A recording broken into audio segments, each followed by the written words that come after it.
It includes the addition of writing and other material between lines or paragraphs, or the addition of a whole page to a document.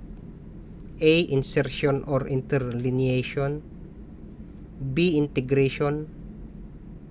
C. Obliteration. D. None of this. Answer A. Insertion or interlineation. In question document examination, what is an offhand opinion? A. A conclusion that is not based on scientific examination. B. A mere speculation of facts contained in the document. C. A scientific findings as to the content of the document.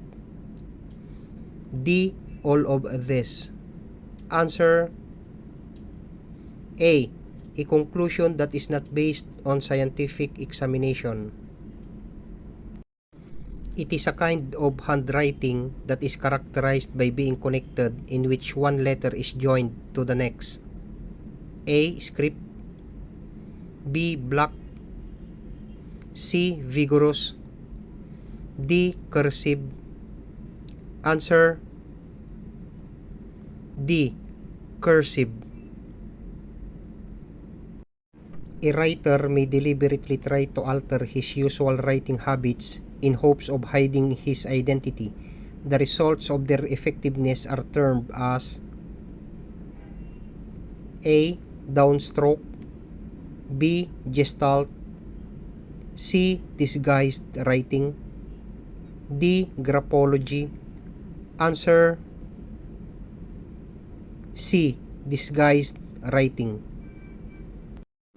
The place where the writer grasps the barrel of the pen and the angle at which he holds it is called A. Pen lift. B. Pen hold. C. Print script.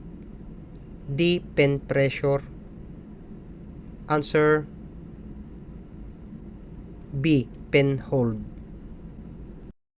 The element of the writing movement which is marked by regular or periodic recurrences. It may be classed as smooth, intermittent, or jerky in its quality. A. Shading. B. Simplification. C. Slope slant. D. Rhythm. Answer D. Rhythm.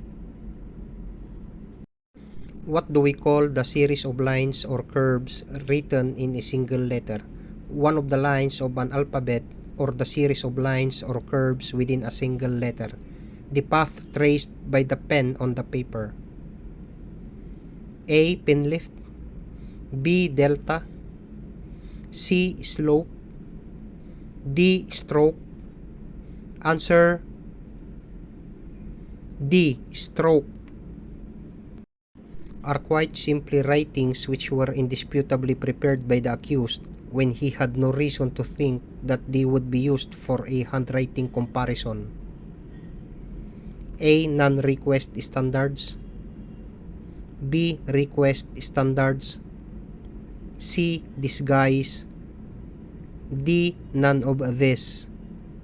Answer A. Non-request standards. The act or process of making the content of a document not the intended content. A. Falsification. B. Counterfeiting. C. Forgery. D. Erasure. Answer A. Falsification. The study of handwriting to determine one's personality traits is called